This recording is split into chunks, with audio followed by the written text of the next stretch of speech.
cool, Judith here. I just wanted to take a moment to reflect on my course mapping process. Course mapping is an exercise that I've really come to value as an essential part of my course design process. The course map's the blueprint for my entire course. I use this document to inform my syllabus as well as the development of the course modules and module lesson in the learning management system. Before I continue, I wanted to share with you though that I'm creating this video using my iPad and a screencasting app called Screencast-O-Matic. You'll hear many cool facilitators reference this app throughout the course. I'm also using a free collaborative whiteboard app called Microsoft Whiteboard. This app is available on Windows and iOS and is free for Windows 10 and Office 365 users. All right, back to course mapping. I create my course map outside of the learning management system because once I start creating in the LMS, content begins to become compartmentalized around the course site. It's just the nature of developing in that type of space. Having a course map allows me to see everything in one document, hence my analogy to a blueprint. The course I'm using for this demonstration is from my academic discipline, which is communication. My specialization in this discipline is media and persuasion. Theory is typically a foundational course taken by all majors, regardless of specialization. This course can easily turn into an information dump if you focus solely on content. So if you handed me a communication theory textbook and you said, all right, Judith, you have 15 weeks to get through these 35 chapters, that would be my focus. And let's be honest, theory is not the most exciting word to most undergraduate students. So it takes a little extra salesmanship to get their juices flowing in a communication theory course. Having concrete outcomes and objectives is helpful to keep this course engaging and relevant to students.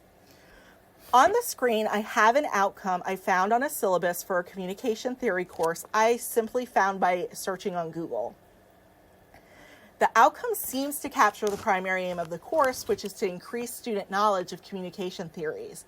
Unfortunately for the course I would like to develop, the attempt to align this outcome with a higher order cognitive domain is negated by the coupling of the demonstrate and understanding verbs.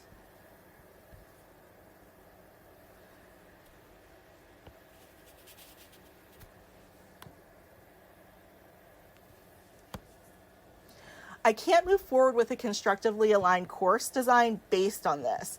Also, for me, it's much too broad. What I like and will use to move forward are the ideas that we need to grow our knowledge of theories and understand the relevance of these theories in terms of our own experience. The first design choice I'm making is in the revision of this outcome. I'll break this into two separate outcomes, focusing on the areas I just mentioned. I'm also going to help myself narrow this by considering who my learners are and what they need from this course. I want them to be excited about theory and learn how to use theory as a framework for interpreting communication phenomena.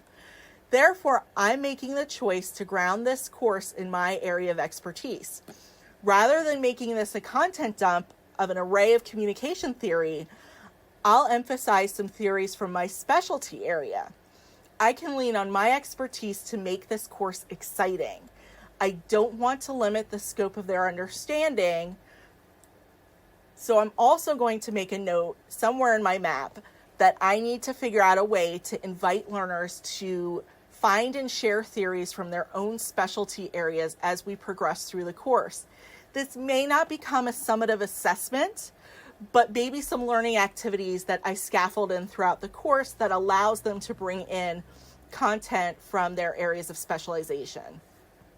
Based on this plan, here are the outcomes that I'm going to use for my course. So first, I want learners to not just know about theories, like if we're going to do this, let's really do it. So I want them to be able to explain, getting into one of those higher order cognitive areas, explain the axioms of three key theories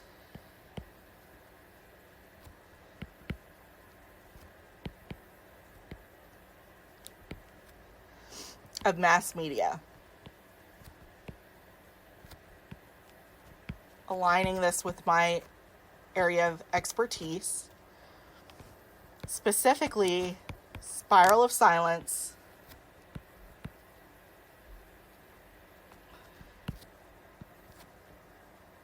agenda setting.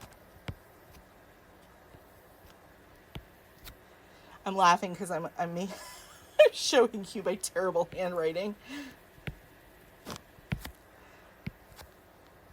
But I do actually handwrite most of this. It just works better for me. And uses and gratification.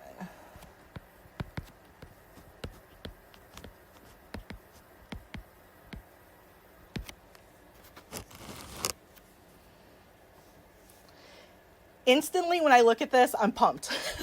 There's so much that we can do with this, especially given our immediate political and social climate. So I really feel like for our first learning outcome here, this is the start to an exciting course. Second, we need to capture relevance. I think the best way forward here is for students to choose the theory of the three that I listed above that makes the most sense to them in terms of understanding their experiences. Here, I'll say that learners will be able to examine the relevance of one key theory of mass media.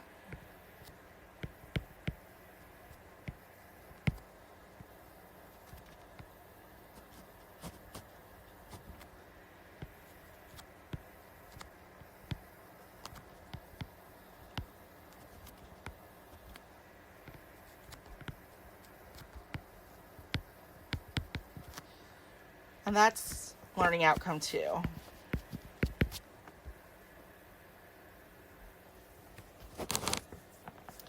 What I like about this plan is that the theories I listed in the first learning outcome are not in agreement. Students can choose the theory that makes the most sense to them personally in terms of their experience. And in sharing this with others, they're going to open up a whole new world of understanding for their peers who can't identify or share in their personal experience. So not only is this an opportunity for students to reflect on their own experience, it's also an opportunity for them to teach others. Now that I have my learning outcomes identified, I'm going to begin working through a backward design process to think about how I'm going to structure my course. The first thing that I'm going to think about is how I will know if these outcomes have been achieved. For my first outcome, I'm looking for an explanation of the axioms of these three key theories that show me that they understand. I want this understanding to be couched not in just the theoretical, but also in the practical. A summative assessment that I think would work for this, I believe, is a case study. So this will become my working plan for now, is that I'll be looking toward incorporating a case study assessment for this first learning objective outcome. For the second outcome, we're practicing analysis and using that to better understand our experiences. I think this is a great opportunity for autoethnography. I think it's also a great opportunity for peers to teach one another based on their experiences, as I mentioned before. The Universal Design for Learning framework teaches us that the importance of offering choice. And I think this is a really good opportunity for me to offer my students some choice. I can offer students the opportunity to present their autoethnography as a paper, or I can provide them with several other creative options. Everybody is still working in that framework of autoethnography, but the way they present it to us, the sky's the limit. So I think that this is something that I can offer to them, knowing that this is going to excite many students, and while it's going to make others uncomfortable. That's why I think it's still important to have that paper option for those who just don't want to experiment in this way. So autoethnography is going to be my working plan for the second learning outcome. So you may be wondering, where are the exams in this plan? And my department chair may be wondering this too. I'm not going to use any. I think this plan is better for my goals, and honestly, for the lower level learning that we need to scaffold in here to get to the point that we can do something like a case study and an auto ethnography, there's plenty of opportunity for things like vocabulary quizzing and other more objective types of assessment opportunities. This course, in my opinion, is simply too exciting for exams. I'm not going to pop my bubble by saying that we need to do some tests here. Finally, I'll look at these two summative assessments, the case study and the auto ethnography.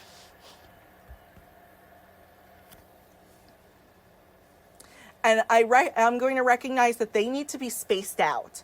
I can't pile one on top of the other. Likely one will occur around midterm and the other is more of a culminating assessment at the end of the course. So I think that it makes sense logically, with logical progression of learning, that case study is first, then auto ethnography at the end of the semester. Now I'm going to look at these assessments individually, and I start to set learning objectives that scaffold us toward the achievement of the outcomes aligned with these summative assessments. This is how I start to develop my learning modules and lessons. So from here, I'm thinking learning objectives. What is it going to take for us to get to the point that we can do a case study? Same with auto ethnography.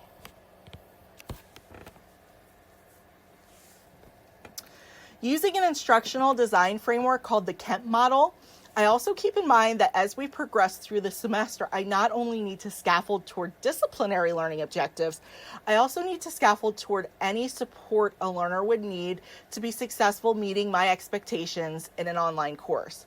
For instance, if I say that students need to use a specific feature in our learning management system to submit their case study, let's say it's the assignments tool, I know that I need to provide some sort of guidance on how to do that. Not all students will need this information, but some will, and therefore I'm going to build that into my instruction. I consider this just a natural part of my instruction. I factor these moments into my course map because I consider support a central part of course design and a central part of my teaching. It's not above and beyond, it's not in addition to, it is expected. In Cool, that way of thinking has allowed us to align things such as our meta moments to our content to help you make the most of your learning experience. And I want the same thing for my students here. So it just takes a little bit of a shift in thinking to realize it's not just, again, those disciplinary learning objectives. There are other factors here that we have to consider that are part of the cognitive load of our students. And one of those things is, for instance, navigating the learning management system, using the tools, learning any technology that we are requiring of them. All of those things have to be factored in here. Once I know what scaffolds I need to build, I start to outline the course content I will need to curate or create and the activities and assignments that I need to author. And then I start to develop in my learning management system. That's how I do it.